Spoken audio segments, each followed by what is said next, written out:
नारायण नारायण। आज हम पढ़ रहे हैं अंतरदर्पण by डॉक्टर श्री राम किंकर जी महाराज। षष्ठम प्रवचन। श्री राम शरणम मम। आइए अब कुछ समय के लिए एकाग्र तथा शांत चित्त से राम राज्य की जो पृष्ठभूमि अयोध्या कांड के प्रारंभ में प्रस्तुत की गई है उसका स्वरूप हृदयंगम करने की चेष्टा करें।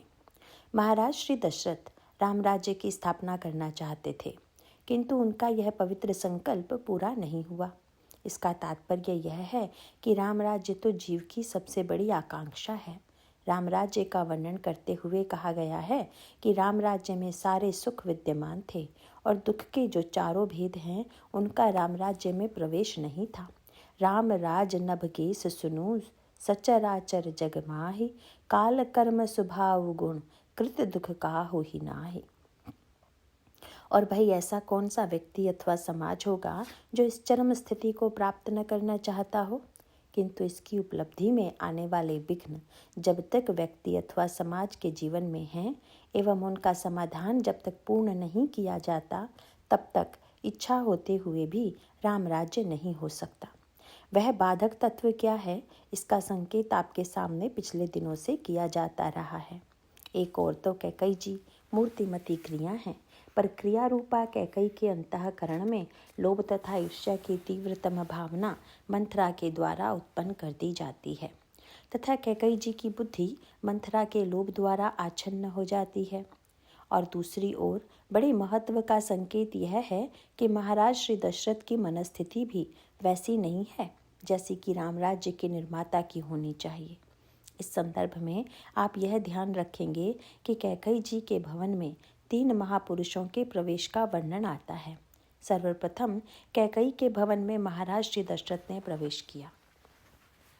उसके पश्चात जब प्रातः काल हुआ तो भगवान राम कैकई के भवन में आए तथा भगवान राम के वनगमन के पश्चात जब श्री भरत ननिहाल से आते हैं तो वे भी सबसे पहले कैकई अम्बा के भवन में ही गए। बल्कि उस प्रसंग में कैकई के भवन में श्री भरत के प्रवेश का लोगों पर मनोवैज्ञानिक दृष्टि से प्रभाव बड़ा बुरा पड़ा, क्योंकि श्री राम के वनगमन के पीछे किसका हाथ है, इसको लेकर अयोध्या में विभिन्न प्रकार के मत विद्यमान थे। एक वर्ग ऐसा था कि जिसके मन में यह दृढ़ धारणा थी कि अयोध्या में जो कुछ कैकई जी ने किया है उन कार्यों के पीछे भरत का ही कोई ना कोई सुनियोजित षड्यंत्र है तथा वे ननिहाल में बैठे बैठे वहां से ही सारे षड्यंत्र का संचालन कर रहे हैं। इसीलिए एक वर्ग श्री भरत के विरुद्ध था जो उनको षड्यंत्रकारी मानता था, और दूसरा वर्ग वह था जिसमें लोग श्री भरत के चरित्र से प्रभावित थे तथा जिनके मन में यह विश्वास था कि भले ही चंद्रमा से अग्नि गिरने लगे लेकिन तो भी श्री भरत राम के प्रतिकूल नहीं जा सकते। चंदू चवई बरु अनल कन सुधा होई बिशतूल, सपने हु कबहु नर कहई किछु भरतु राम प्रतिकूल। इस प्रकार उस वर्ग के अंतःकरण में श्री राम के प्रति इतनी प्रगाढ़ आस्था थी। एक तीसरा वर्ग वह था जिसके मन में दुविधा थी। वह इस निर्णय पर नहीं पहुंच पाता है कि वस्तुतः श्री भरत षड्यंत्रकारी हैं कि वे श्री राम के भक्त हैं। जिस समय श्री भरत ननिहाल से लौटकर अयोध्या में प्रविष्ट होते हैं उस समय अयोध्या में उनका जिस प्रकार स्वागत किया गया उसमें बड़ी रूक्षता तथा बड़ी उपेक्षा है। लोग श्री भरत को आते हुए देखकर प्रणाम तो करते हैं पर दूर से करते हैं, पास नहीं आते। अयोध्यावासी श्री भरत से किसी प्रकार का कुशल प्रश्न भी नहीं करते हैं, बस प्रणाम करके तुरंत वहां से हट जाते हैं। इस प्रकार वे श्री भरत के प्रति उपेक्षा प्रकट कर रहे हैं। लेकिन सब लोगों की दृष्टि इस ओर है कि देखें ननिहाल से लौटने के बाद भरत कहाँ जाते हैं, और घोड़े से उतरकर श्री भरत ने अगर कौशल्या अम्बा के महल की ओर प्रस्थान किया होता अथवा महारानी सुमित्रा के महल की ओर प्रस्थान किया होता तो लोगों के मन में संदेह शायद मिट जाता। परंतु जब लोगों ने देखा कि श्री भरत तो ननिहाल से लौटकर सीधे कैकई जी के भवन में गए तो भरत के प्रति संदेह करने वाला जो वर्ग था उसको प्रमाण मिल गया। उन्होंने कहा कि अब तक यदि किसी को केवल संदेह हो तो उसे इस प्रत्यक्ष प्रमाण के द्वारा समझ जाना चाहिए। भरत यदि षड्यंत्रकारी न होते तो कम से कम शिष्टाचार के नाते तो उन्हें सबसे पहले बड़ी माँ के महल में जाना चाहिए था। सचमुच श्री भरत का यह कार्य व्यवहार की दृष्टि से बड़ा अटपटा सा है, लेकिन इन तीनों महाराज श्री दशरथ, भगवान श्री राघवेंद्र एवं श्री भरत का कैकई के महल में जो प्रवेश होता है उसके अंतरंग अर्थ पर जरा विचार कीजिए कि कैकई के भवन में महाराज श्री दशरथ कैसे जाते हैं, श्री राम कैसे जाते हैं और श्री भरत उनके महल में कैसे जाते हैं। परंतु इस संदर्भ में मैं पुनः आपको याद दिलाऊं कि कैकई जी जो क्रियामयी हैं तथा महाराज श्री दशरथ मूर्तिवान वेद हैं। ज्ञान शक्तिश्च कौशल्या सुमित्रोपासनात्मिका क्रिया शक्तिश्च कैकयी वेदो दशरथो नृपः। प्रश्न यह है कि जीवन में क्रिया कर्मयोग को स्वीकार किया जाना चाहिए कि नहीं, और इस संदर्भ में इन तीनों पात्रों ने हमारे समक्ष 3 रूप प्रस्तुत किए हैं। महाराज श्री दशरथ ने कैकई के भवन में प्रवेश किया। कैकई के भवन में महाराज श्री दशरथ का प्रवेश उनके जीवन के सारे संकल्पों को नष्ट करने वाला तथा उनके जीवन में महान दुखों का हेतु बन गया। यह केवल इतिहास का ही सत्य नहीं, अपितु हमारे आपके जीवन का भी सत्य यही है।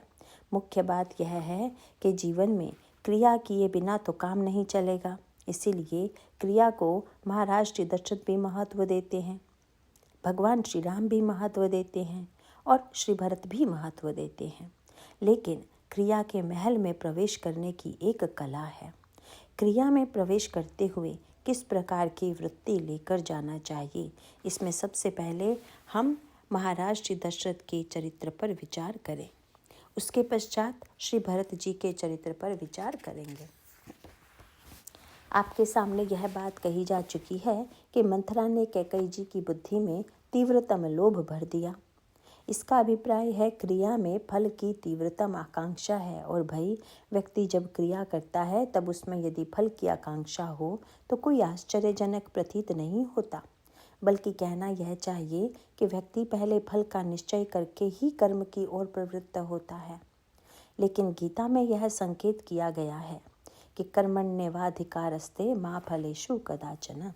व्यक्ति को कर्म करना चाहिए, फल पर दृष्टि नहीं रखनी चाहिए। और कैकई जी के संदर्भ में यह बात स्पष्ट हो जाती है कि व्यक्ति की दृष्टि जब फल में अटक जाती है तब व्यक्ति फल को ही सबसे बड़ी सफलता मान लेता है। लोग मानते भी यही हैं कि सफलता ही जीवन का चरम लक्ष्य है। तब उसका परिणाम होता है कि उसके अंतःकरण में न्याय की वृत्ति रह ही नहीं पाती, क्योंकि व्यक्ति में जितनी तीव्र फलाकांक्षा होगी उतना ही व्यक्ति यह सोचेगा कि चाहे न्याय से हो या अन्याय से, पाप से हो या पुण्य से, हमारा संकल्प पूर्ण होना चाहिए तथा हमें फल की प्राप्ति होनी चाहिए। और कैकई जी के चरित्र में तीव्रतम फलाकांक्षा का यही रूप दिखाई देगा, क्योंकि क्रिया फलाकांक्षाग्रस्त हो गई। और दूसरी ओर महाराज श्री दशरथ, जिनकी रामायण में प्रशंसा तो बार बार की गई है, लेकिन यही एक ऐसा प्रसंग है जहाँ तुलसीदास जी ने महाराज श्री दशरथ की आलोचना की है। महाराज श्री दशरथ की कमी यही है कि वे जब कैकई के भवन की ओर जाने लगे तो कैकई के प्रति आसक्ति लेकर गए। इसका अर्थ है कि क्रिया के मूल में आसक्ति एवं कर्म फल की तीव्रतम आकांक्षा जहाँ होगी वहाँ राम राज्य नहीं बनेगा। इसका तात्पर्य तो समझ में आता है, लेकिन मार्ग में चल पड़ना ही केवल यथेष्ट नहीं है। अगर व्यक्ति ऐसे मार्ग पर चल पड़े जहाँ पर कोई चिकनी वस्तु अथवा कोई छिलका गिरा हुआ हो, घी या तेल गिरा हुआ हो, अथवा जहाँ पर फिसलन हो गई हो, तो उसका परिणाम होगा कि वह बिना गिरे नहीं रहेगा, और फिसल कर गिरने पर लक्ष्य पर पहुँचना तो दूर, उसका हाथ पैर और टूट जाएगा। ठीक इसी प्रकार से महाराज श्री दशरथ के अंतःकरण में स्नेह भी है और आसक्ति भी है। आसक्ति का अभिप्राय है कि हमने इस फिसलन का निर्माण कर लिया है, क्योंकि कोई व्यक्ति ऐसा हो ही नहीं सकता जिसके जीवन में आसक्ति तो हो पर फिसलन ना हो। भाई आसक्ति कीचड़ के मार्ग से जो चलेगा उस व्यक्ति के फिसलने की संभावना बनी रहेगी। महाराज श्री दशरथ के चरित्र में भी आप यही तथ्य पाएंगे। यद्यपि महाराज श्री दशरथ के पैर तो बड़े धीरे धीरे पड़ रहे हैं, लेकिन वे जा रहे हैं कीचड़ की ओर। जब लोग कीचड़ में चलते हैं तो बहुधा पैर संभाल कर ही रखते हैं, लेकिन पैर कितना भी संभाल कर रखें, अगर कीचड़ बहुत अधिक दूर तक है तो उसका गिरना अवश्यंभावी है। महाराज श्री दशरथ ने महल में प्रवेश किया तथा पूछा कि महारानी कैकई कहाँ हैं। दासी ने सूचना दी कि महारानी तो कोप भवन में बैठी हुई हैं। यह बड़े संकेत की बात है। जिस महल में कैकई जी रहा करती थी उस महल में न रहकर वे कोप भवन में बैठी हैं। इसमें आपको गीता का वही क्रम दिखाई देगा। कामात क्रोधो विजायते, कोप भवन में बैठी हुई हैं। इसका अभिप्राय हुआ कि क्रिया इस समय स्वस्थ नहीं है, क्रिया में कोप की वृत्ति है। और कोप की वृत्ति का अगर दार्शनिक तात्पर्य कहें तो उसका अभिप्राय दूसरा ही है। व्यक्ति को क्रोध कब आता है, इसकी व्याख्या करते हुए उत्तरकांड में कहा गया, क्रोध की द्वैत बुद्धि बिनु, द्वैत की बिनु अज्ञान, माया बस परिच्छिन्न जड़, जीव की ईस समान। द्वैत के बिना क्रोध नहीं आता, बिना भेद बुद्धि के क्रोध नहीं आता। हम और आप अपने जीवन में नित्य यह अनुभव करते हैं। सभा में या कहीं चलते हुए किसी से ज़रा सा धक्का लग जाए तो लोग झगड़ पड़ते हैं, आपस में कठोर शब्दों का आदान प्रदान करने लग जाते हैं। लेकिन भोजन करते समय अगर अपने ही दांत से अपनी जीभ दब जाए, कभी कभी जीभ इतनी भी जब दब जाती है कि उससे खून भी निकलने लगता है, लेकिन जिस समय दांत के द्वारा जीभ दब जाती है उस समय क्या हमें आपको अपने दांत पर क्रोध आता है? और जब अन्य व्यक्ति के जरा सा छू जाने पर हमें क्रोध आ जाता है, परंतु दांत के द्वारा जीभ को इतना कसकर दबाए जाने पर भी हमें क्रोध नहीं आता। इसका सीधा सा कारण हम यह समझते हैं कि हमारा ही दांत है तथा हमारी ही जीभ है। इसीलिए जहाँ पर भेद बुद्धि नहीं होगी वहाँ क्रोध नहीं होगा, किंतु जहाँ परायेपन की यह वृत्ति है कि दूसरे ने धक्का देकर मुझे अपमानित कर दिया, वहाँ पर व्यक्ति को क्रोध आ जाएगा। इस प्रकार क्रोध तो तब मिटेगा जब द्वैत बुद्धि मिटेगी। परंतु कैकई तो कोप भवन में बैठी हुई हैं।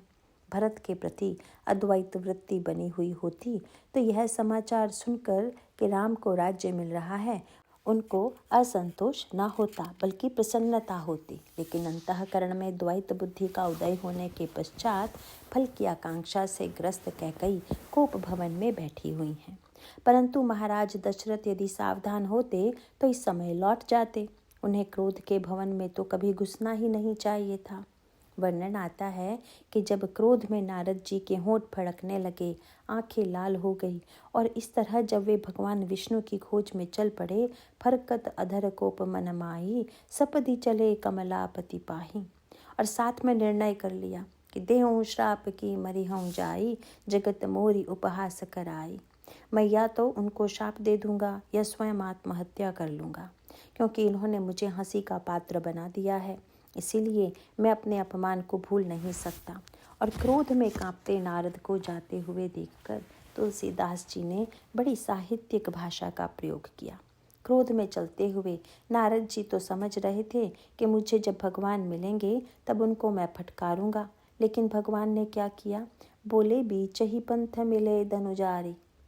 नारद जी को भगवान बीच मार्ग में ही मिल गए तथा भगवान ने नारद जी को देखकर प्रणाम किया और केवल प्रणाम ही नहीं किया अपितु नारद जी से प्रश्न पूछ दिया, मुनि कहाँ चले बिकल की नाई। मुनि बहुत व्याकुल होकर कहाँ जा रहे हो? यह वाक्य सुनकर नारद का क्रोध 100 गुना बढ़ गया।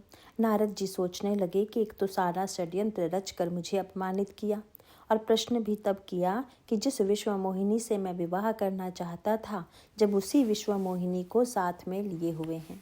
मैं एक और लक्ष्मी जी थी और दूसरी ओर है विश्व मोहिनी, और दोनों के बीच में खड़े होकर भगवान पूछ रहे हैं, मुनि कहाँ चले बिकल की नाई। महाराज आप कहाँ जा रहे हैं? नारद जी ने बिगड़ कर पूछा, क्या तुम्हें पता नहीं कि मैं कहाँ जा रहा हूँ? अरे मैं तो तुम्हारी खोज में जा रहा हूँ। भगवान ने कहा, महाराज यही तो मुझे आश्चर्य है, क्योंकि मुझे यह तो पता है कि आप कहाँ जाना चाहते हैं, लेकिन कहाँ जाना चाहने से ही तो कोई पहुँच नहीं जाता, क्योंकि कहीं भी जाने के लिए वहाँ तक जाने की जो सड़क है उसको पकड़ना पड़ता है। भगवान ने पूछा कि महाराज आप तो क्रोध की सड़क पर चढ़ रहे हैं और आज तक कोई क्रोध के मार्ग से मेरे पास पहुँचा है? क्योंकि क्रोध के मार्ग पर आप चल रहे हैं, जानते हैं वह कहाँ ले जाता है। बोले, काम क्रोध मद लोभ सब नाथ नरक के पंथ। महाराज, मुझे चिंता इसलिए हो गई कि आप मिलना तो चाहते हैं मुझसे, पर पकड़े हुए हैं सड़क नरक वाले, इसीलिए मैं बीच मार्ग में आया हूँ। कि आप इस गलत मार्ग से कहाँ जा रहे हैं? इसका अभिप्राय है कि जो व्यक्ति काम क्रोध अथवा लोभ के पथ पर चलेगा, उसके अंतःकरण में नरक का प्रवेश होगा। जिस समय महाराज श्री दशरथ ने सुना कि कैकेयी जी कोप भवन में बैठी हुई हैं, उस समय उनका कर्तव्य था कि वे उस लोभ तथा क्रोधग्रस्त क्रिया के पास न जाते। वे निर्णय कर लेते कि आज की रात्रि हम कौशल्या जी अथवा सुमित्रा जी के भवन में व्यतीत कर लें तो कोई समस्या न होती।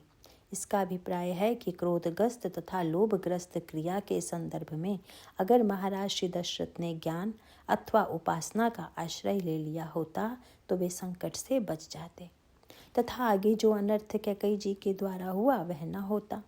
लेकिन गोस्वामी जी ने महाराज श्री दशरथ के चरित्र की आलोचना करते हुए कहा कि कैकेयी के समीप क्रोध तथा लोभ तीन विकारों में से केवल एक ही बचा हुआ था, काम। और महाराज श्री दशरथ उसी काम को लेकर कैकेयी के पास पहुंच गए। इसीलिए जब उन्होंने सुन लिया कि कैकेयी क्रोध में है तो तुरंत अपनी दशा कामी जैसी हो गई तथा जब वे चलने लगे तो उनके पैर कांपने लगे।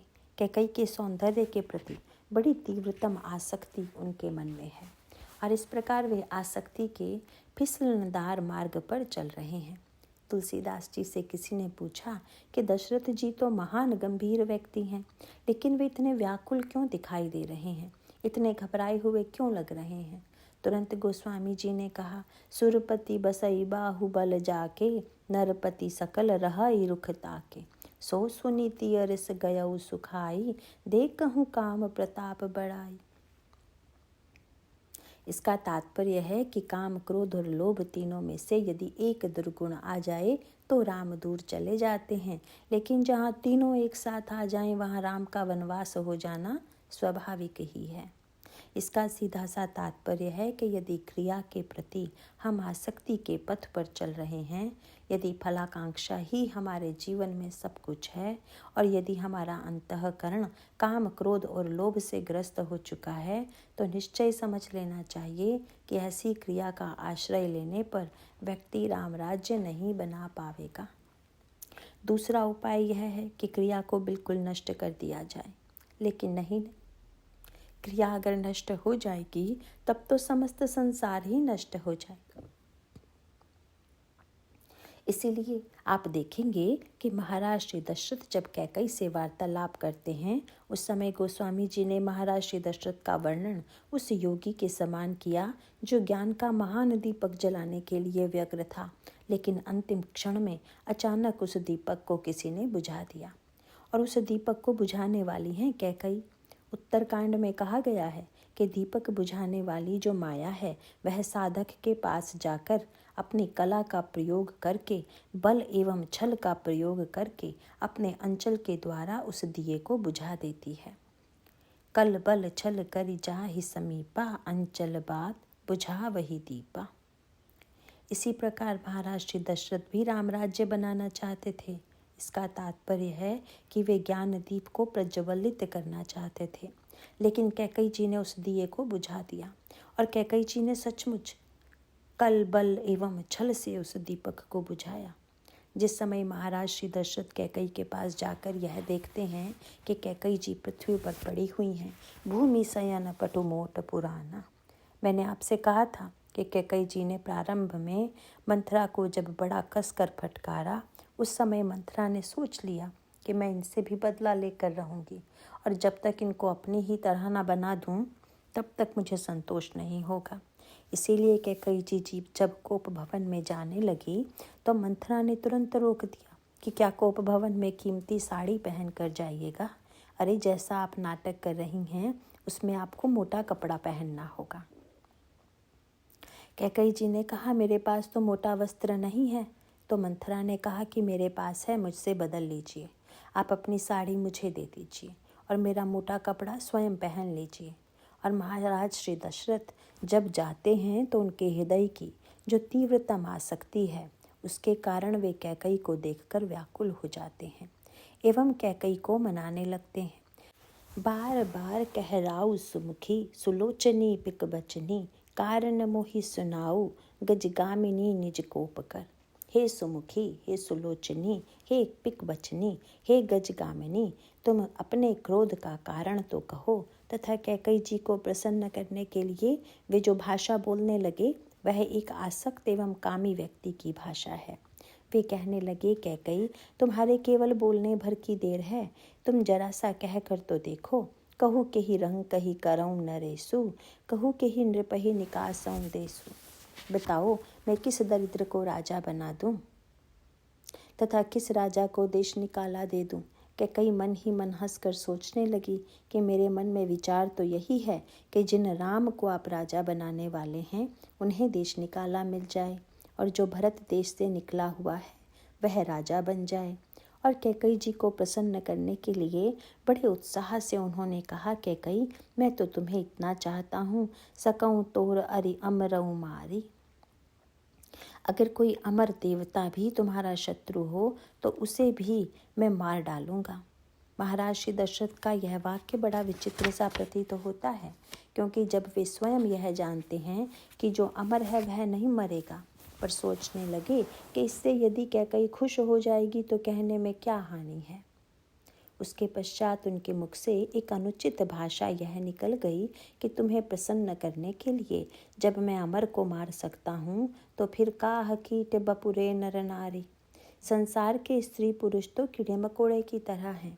आश्चर्य होती है कि अयोध्या का राजा जो प्रजा को पुत्र के समान चाहने वाला हो, उसके मुंह से भाषा यह निकले कि मनुष्य तो कीड़े मकोड़े की तरह हैं। इसका अभिप्राय है कि महाराज श्री दशरथ जैसे महापुरुष भी कामग्रस्त होकर इस प्रकार की भाषा बोलने लग जाते हैं। इसीलिए उत्तरकांड में काम की तुलना वात रोग से की गई है। काम वात कफ लोभ अपारा। और जब व्यक्ति वात रोग से ग्रस्त हो जाता है तो बहुत बकझक करने लग जाता है।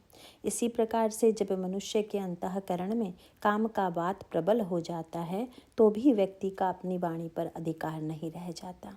महाराज श्री दशरथ की इस अनियंत्रित भाषा के प्रयोग के पश्चात कैकई ने अपनी कला, अपने बल तथा छल का प्रयोग किया और अंत में उन्होंने महाराज श्री दशरथ से जो चाहा वह कहलवा लिया।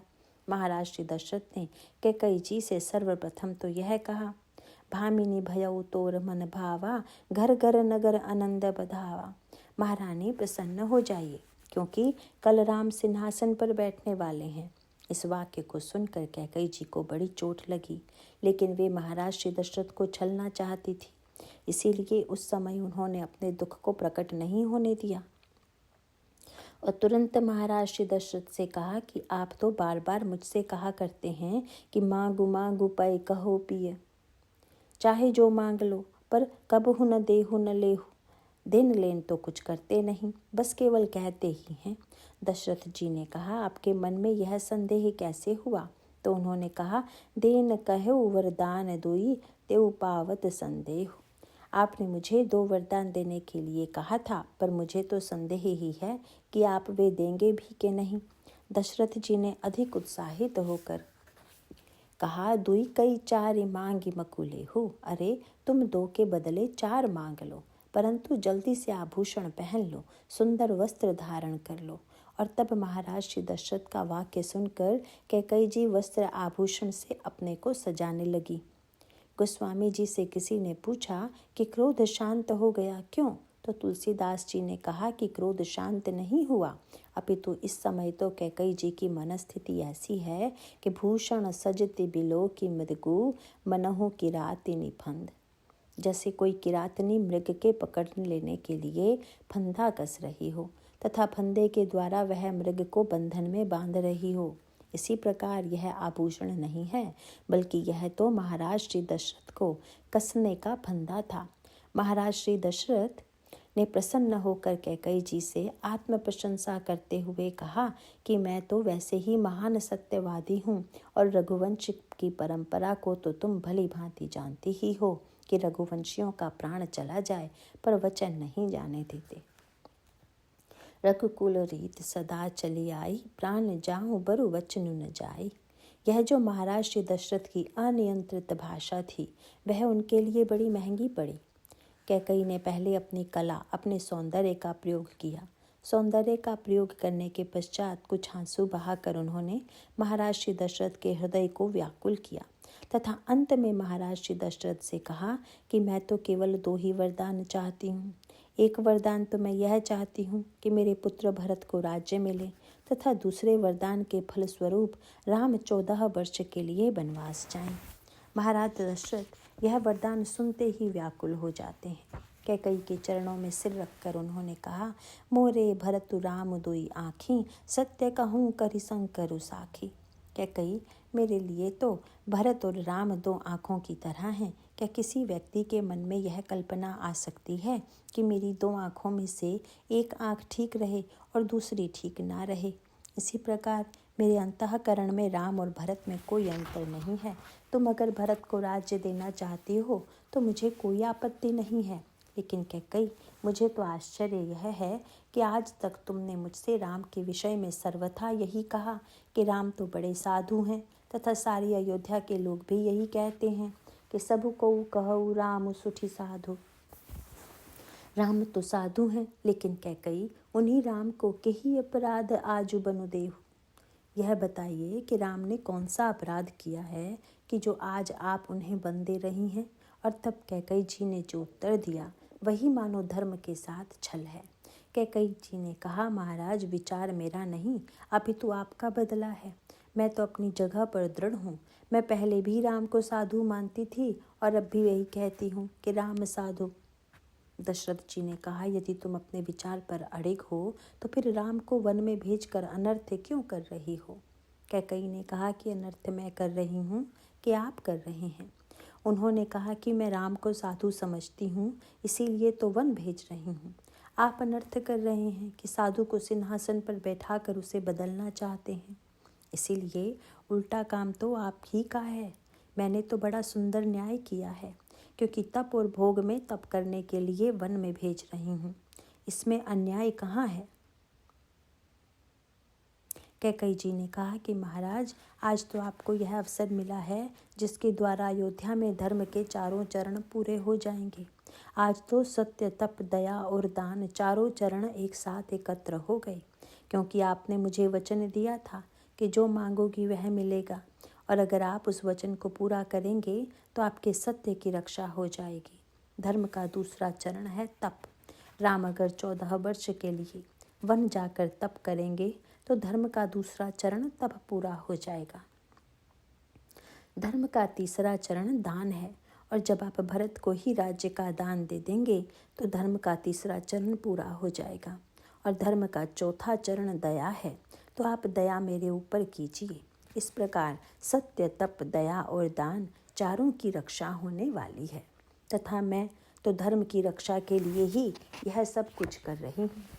और बंटवारा कितना बढ़िया किया है। सत्य का पालन दशरथ करे, तपस्या राम करे, एवं दया और दान हमें मिले।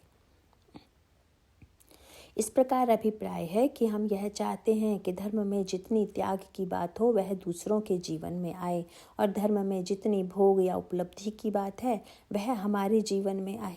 जीवन में तप श्रेष्ठ है अगर दूसरे का लड़का करे, और भोग श्रेष्ठ है और अगर हमारे लड़के को मिले। यदि इस प्रकार धर्म का बंटवारा किया जाए तो यह धर्म नहीं अपितु धर्म के साथ छल होगा, तथा महारानी कैकई ने यही छल किया। फिर तो महाराज श्री दशरथ लाख चेष्टा करके भी कैकई को समझाने में समर्थ नहीं हो पाते हैं, और अंत में वे किम कर्तव्य विमूढ़ हो जाते हैं। उनको यह समझ में नहीं आता है कि मुझे क्या करना चाहिए, और अंत में वे मूर्छित होकर गिर पड़ते हैं। जब प्रातःकाल हुआ तो अयोध्या के नागरिक आश्चर्य से कहने लगे कि महाराज श्री दशरथ तो नित्य ब्रह्म मुहूर्त में जग जाया करते थे, परंतु आज अभी तक क्यों नहीं जगे? तब उन्होंने सुमंत जी से कहा कि आप जाकर जरा महाराज श्री को जगाइए। जिस समय सुमंत महाराज श्री को जगाने के लिए पहुँचे तो उन्होंने देखा कि महाराज श्री मूर्छित पड़े हुए हैं तथा कैकई बैठी हुई हैं। सुमंत जी ने पूछा कि महाराज श्री को क्या हो गया, तो तुरंत कैकई जी ने कहा कि पहले राम को बुला कर लाइए। फिर समाचार आपको ज्ञात हो जाएगा। आनहु राम ही बेगी बुलाई, समाचार तब पूछहु जाई। और जब भगवान क्रिया के भवन में पहुँचे तो प्रभु की शैली दूसरी है। महाराज श्री दशरथ की शैली आसक्ति की थी। कैकेयी जी में फलाकांक्षा का स्वरूप है, उसका वर्णन आपके सामने आ गया है। अब आप ध्यान से विचार करके यह देखें कि अगर भगवान राम के मन में यह फलाकांक्षा उत्पन्न हो गई होती तो आज मैं अयोध्या के सिंहासन पर बैठने वाला हूँ, तो वे जब कैकेयी जी से यह सुनते हैं कि उन्हें राज्य मिलने वाला नहीं है, अपितु वन जाना पड़ेगा, तब अगर भगवान राम के मन में फलाकांक्षा होती तो भगवान श्री राघवेंद्र के मन में भी 3 प्रकार की ही बातें आ सकती थी। क्योंकि तमोगुणी की इच्छा यदि पूरी नहीं होती है तो उसके अंतःकरण में निराशा आती है, और रजोगुणी व्यक्ति के जीवन में प्रतिहिंसा आती है, उसको क्रोध आता है, बदला लेने की वृत्ति आती है, और सतोगुणी व्यक्ति हो तो वह सह लेता है। इसका तात्पर्य है कि व्यक्ति की जब इच्छा पूरी नहीं होती तब व्यक्ति के मन में निराशा, किसी में प्रतिहिंसा एवं क्रोध और किसी के जीवन में सहिष्णुता की वृत्ति आती है। पर भगवान राम कैकेयी के भवन में जाकर दुखी क्यों नहीं हुए? भगवान राम ने मानो अपने चरित्र के द्वारा यह बता दिया कि क्रिया का आश्रय लेकर भी दुखी कौन नहीं होगा। बल्कि दुखी होना तो दूर रहा, गोस्वामी जी ने तो अपनी पंक्तियों के द्वारा भगवान राम के हर्ष का वर्णन करते हुए प्रभु का नाम बदलना प्रारंभ कर दिया। सुमंत जी के साथ जब भगवान राम चले तो तुलसीदास जी ने पूछा गया, सुमंत जी के साथ कौन जा रहे हैं? बोले, रघुकुल दीप ही चले उलवाई। उन्होंने कहा कि रघुकुल के दीपक जो श्री राम हैं वे सुमंत जी के साथ जा रहे हैं। और जब महल में कैकेयी जी के पास पहुंच गए तो तुलसीदास जी ने भगवान राम का नाम बदलते हुए लिखा, जाई दीख रघुवंश मणि। रघुवंश की मणि जो राम हैं उन्होंने जाकर पिताजी को देखा। पहले दीपक कहा और बाद में मणि। और जब प्रभु ने कैकेयी जी से कहा कि हमारे पिताजी इतने दुखी क्यों हैं, मुझसे क्यों बोल नहीं रहे हैं, लगता है कि मुझसे कोई अपराध हो गया है, तभी तो पिताजी चुप हैं। उस समय कैकेयी ने कपट की भाषा का प्रयोग करते हुए कहा, तुम अपराधा जोगु नहीं ताता, जननी जनक बंधु सुखदाता। अरे राम, तुम तो माता पिता एवं भाई को सुख देने वाले हो, भला तुमसे कोई अपराध हो सकता है? और जननी जनक बंधु सुखदाता में कैकेयी की आगे की भूमिका विद्यमान है। उनका तात्पर्य था कि यदि तुम मेरी बात मान लोगे तो मैं सुखी हो जाऊंगी, महाराज श्री दशरथ का सत्य बच जाएगा और हमारे बेटे को राज्य मिल जाएगा। इस प्रकार तुम तीनों के सुखदाता बन जाओगे। और प्रशंसा करके भगवान राम को प्रोत्साहित करते हुए कैकेयी ने कहा, पिता ही बुझाई कहऊ बलि सोई। जरा अपने पिताजी को ही तो समझाओ कि चौथे पन जही अजसु न होई। इस बुढ़ापे में यह कितना बड़ा कलंक लेने जा रहे हैं। और तुम जैसा जिसका पुत्र हो उसको यदि कलंक लग जाएगा तो राम, यह तुम्हारे लिए तो बड़े अपयश की बात हो जाएगी। इसीलिए मैं तो यही चाहती हूँ कि तुम पिताजी को यह समझाओ कि मैंने जो वरदान मांगे हैं वे वरदान मुझे मिले। भगवान राम ने जो ही ये वरदान सुने त्यों ही तुलसीदास जी ने भगवान नाम का नाम बदल दिया। गोस्वामी जी ने कहा कि अभी तक प्रभु के होठों पर हंसी नहीं आई थी। अभी तक तो प्रभु बड़ी गंभीरता से पूछ रहे थे कि पिताजी को क्या हुआ, लेकिन जो ही कैकेयी जी ने यह बताया कि मैंने तो यह वरदान मांगा है, यद्यपि उस समय भगवान ऊपर से तो नहीं हंसे, क्योंकि उस समय का वातावरण बाहर से हंसने का नहीं था, पर मन ही मन प्रभु बहुत हंसे।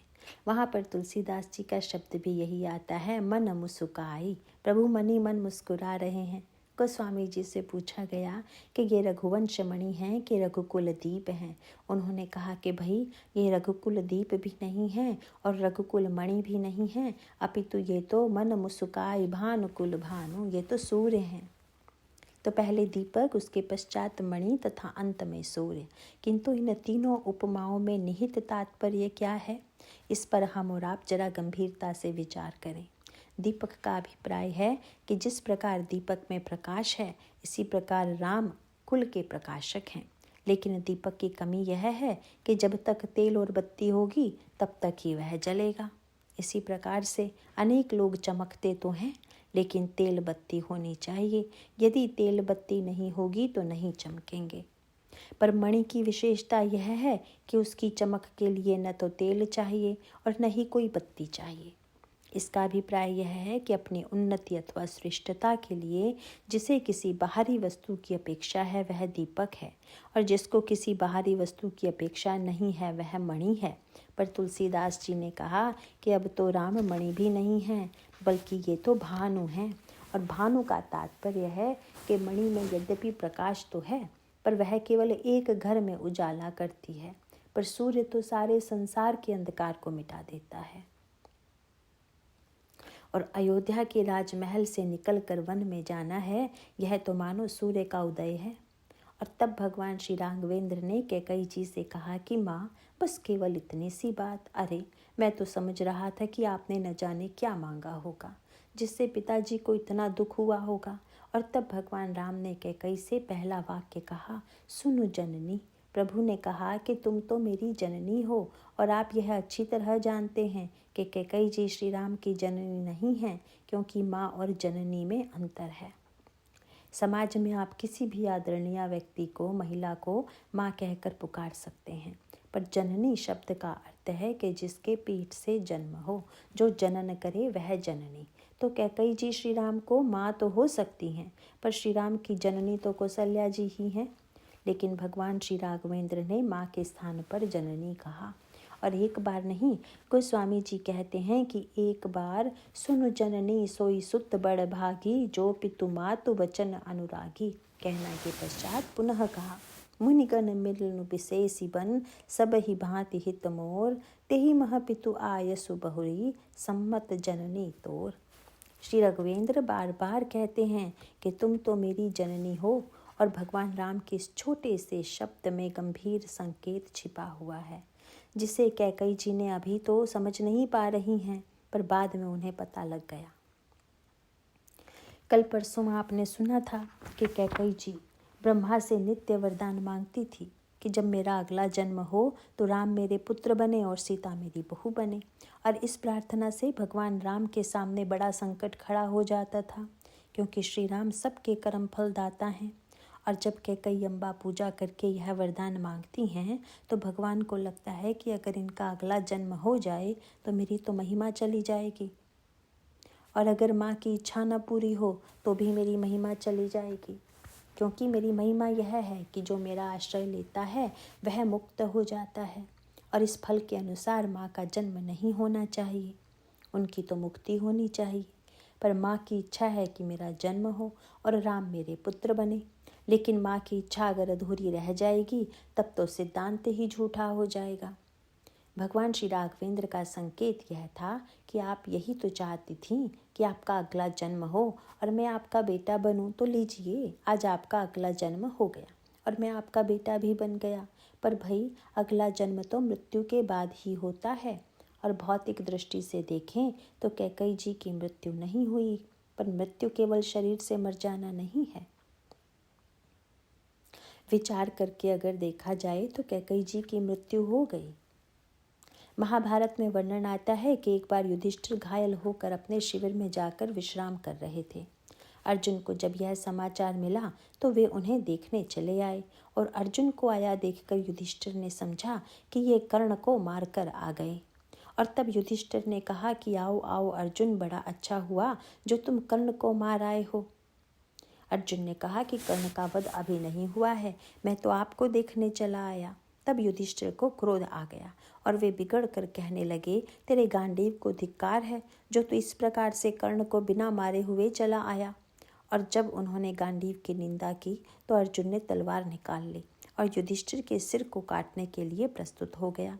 भगवान ने हाथ पकड़कर पूछा कि ये क्या कर रहे हो। अर्जुन ने कहा, महाराज, मैंने यह प्रतिज्ञा की है कि कोई मेरी निंदा करेगा तो मैं उसे क्षमा कर सकता हूँ, पर अगर किसी व्यक्ति के मुंह से मेरे गांडीव धनुष की निंदा की गई है, इसीलिए सत्य की रक्षा के लिए मुझे इनका सिर काटना पड़ेगा। लेकिन भगवान कृष्ण ने कहा कि अर्जुन, अपने से बड़े का सिर तलवार से नहीं काटा जाता है, अपितु उसके लिए कुछ कठोर शब्द कह देना, उसके प्रति असम्मान प्रकट करना ही उसकी मृत्यु के समान है। और कहा जाता है कि अर्जुन ने युधिष्ठिर जी के प्रति कुछ दुर्वचन कह दिए और उन्हें संतोष हो गया कि मेरी प्रतिज्ञा की रक्षा हो गई। भगवान राम तो समझ गए कि सचमुच आज कैकेयी जी की मृत्यु तथा पुनर्जन्म दोनों ही हो गए हैं। महाराज दशरथ ने कैकेयी जी की प्रशंसा में 4 विशेषणों का प्रयोग किया। वे कहते हैं सुमुखी, सुलोचनी, पिकबचनी, कारण मोहि सुनाऊ गजगामिनी। हे सुमुखी, हे सुलोचनी, हे पिकबचनी, हे गजगामिनी। पर उन्हें महाराज दशरथ को इस समय कैकेयी जी से इतनी घृणा हो गई कि तुलसीदास जी ने कैकेयी जी के लिए दिए गए 4 विशेषण वापस कर दिए। किसी ने कहा कि सुमुखी कैकेयी ने क्या कहा? उन्होंने कहा कि सुमुखी कैकेयी मत कहो। तब बोले, लागहि कुमुख वचन शुभ कैसे, मंगह गया अधिक तीरथ जैसे। ये सुमुखी नहीं है, ये तो कुमुखी हैं। किसी ने कहा अच्छा सुलोचनी तो हैं ही, क्योंकि इनकी आंखें तो बड़ी बड़ी हैं। बोले हाँ, आंखें बड़ी बड़ी तो हैं, पर इस समय सुलोचनी नहीं हैं। तब क्या है? बोले मृगन चितव जनु बाघिनी भूखी। बाघिन की आंखें भी तो बहुत बड़ी बड़ी होती हैं, पर उसका बड़ी बड़ी आंखें देखकर क्या प्रसन्नता होती है कि आज तो बड़ी बढ़िया आंखें देखने को मिली। और कोयल के समान बोलने वाली कैकेयी को तुलसीदास जी ने कहा, दशरथ जी को इनका शब्द अब कोयल का शब्द नहीं सुनाई दे रहा है, बल्कि भूप मनोरथ सुभग बनु, सुख सुई विहंग समाज, भिल्ल निज मिछाड़न चाहती, बचन भयंकर बाज। यह वचन तो भयंकर बाज है, पिकबचनी नहीं है। अंत में कैकेयी जी ने कहा कि आप ही ने तो मुझे गजगामिनी कहा था। महाराज दशरथ ने कहा, गजगामिनी तो मैंने चाल के लिए कहा था, पर तुमने अपने काम से भी सिद्ध कर दिया कि तुम हाथी हो, क्योंकि मोर मनोरथ सुर तरु फूला, फरत करिन जिमि हते समूला। जैसे हाथी वृक्ष को उखाड़ कर फेंक देता है, इसी प्रकार तुमने मेरे लगाए हुए वृक्ष को उखाड़ कर फेंक दिया। इस तरह से कैकेयी जी के प्रति महाराज श्री दशरथ के अंतःकरण में घोर घृणा हो गई। यद्यपि बड़ों के प्रति 2-4 शब्द भी उनके लिए मृत्यु के समान हैं, पर आगे चलकर भरत जी ने अत्यधिक बुरे शब्दों में फटकारते हुए कहा, बर मांगत मन भई नहीं पीरा, गरी न जीह मुँह परेउ न कीरा। इसका अभिप्राय है कि राम ने 2 दृष्टियों से कैकेयी जी को जननी कहा। एक तो भगवान राम का तात्पर्य था कि माँ तुम तो जानती थी, मैं संतुष्ट हूँ कि तुम्हारी अभिलाषा जल्दी ही पूर्ण होने जा रही है, क्योंकि पता नहीं यह शरीर कितने दिन जीवित रहता और कब जन्म होता और कब मैं तुम्हारा बेटा बनता। पर माँ, अब लोक दृष्टि से तुम्हारी मृत्यु हो चुकी है, क्योंकि सब लोग तुम्हारे विरोधी हो गए हैं, और मेरी दृष्टि में तुम्हारा पुनर्जन्म हो गया है। तथा साथ साथ भगवान राम ने कहा, माँ विश्वास रखो कि इस जन्म में राम ही तुम्हारा बेटा है, भरत तुम्हारा बेटा नहीं। हुआ भी यही। भरत जी ने तो जीवन भर कैकेयी को माँ कहकर पुकारा ही नहीं। भगवान राम ने एक दिन एकांत में कैकेयी जी से पूछ दिया कि भरत तुम्हें माँ कहकर नहीं पुकारते तो तुम्हें दुख तो नहीं है? कैकेयी जी ने कहा कि मुझे तो रंच मात्र दुख नहीं है, क्योंकि भरत को जब तक मैं पुत्र समझती रही तब तक मैंने ना जाने कितने अनर्थ किए। पर जब भरत ने माँ कहना छोड़ दिया, संसार ने मुझे छोड़ दिया, तो तुमने पकड़ लिया, और जब तुमको पुत्र के रूप में पा लिया तो अब मेरे मन में कुछ पाने की अभिलाषा नहीं है। इसका अभिप्राय है कि जब लोक मंगल के लिए राम का नया जन्म हुआ तो उसकी हेतु कैकेयी बनी। भगवान राम का दूसरा तात्पर्य था कि बालक जब भाषा बोलने लगता है तब तो सब कोई उसकी बात को समझ लेते हैं, पर जब बालक बोल नहीं पाता उस समय उसकी भाषा को केवल जननी, जिसने उसे 9 महीने तक उदर में धारण किया है, अपने बालक की भाषा को समझ सकती है। भगवान राम ने गदगद होकर कैकेयी जी का चरण पकड़कर कहा, माँ आज मुझे बिल्कुल प्रमाण मिल गया कि मेरी असली जननी तुम हो, कौशल्या जी नहीं, क्योंकि मेरे मन में बार बार यह इच्छा आ रही थी कि यदि भरत को राज्य मिलता तो कितना अच्छा होता, पर मैं बोल नहीं पा रहा था। लेकिन बिना बोले ही मेरी भाषा को जिसने समझ लिया वह जननी छोड़कर और कौन हो सकती है। और कौशल्या जी तो चाहती थी कि मुझे राज्य मिले, और जब तुमने वरदान मांग लिया कि भरत को राज्य मिले तो माँ आज तुमने प्रमाणित कर दिया कि मेरे हृदय की भाषा को समझने वाली एकमात्र तुम हो। इस प्रकार भगवान राम कैकेयी जी की प्रशंसा करते हैं। प्रभु कहते हैं कि कैकेयी जी के कार्य पर दृष्टि मत डालिए, उनके कार्य के परिणाम पर दृष्टि डालिए।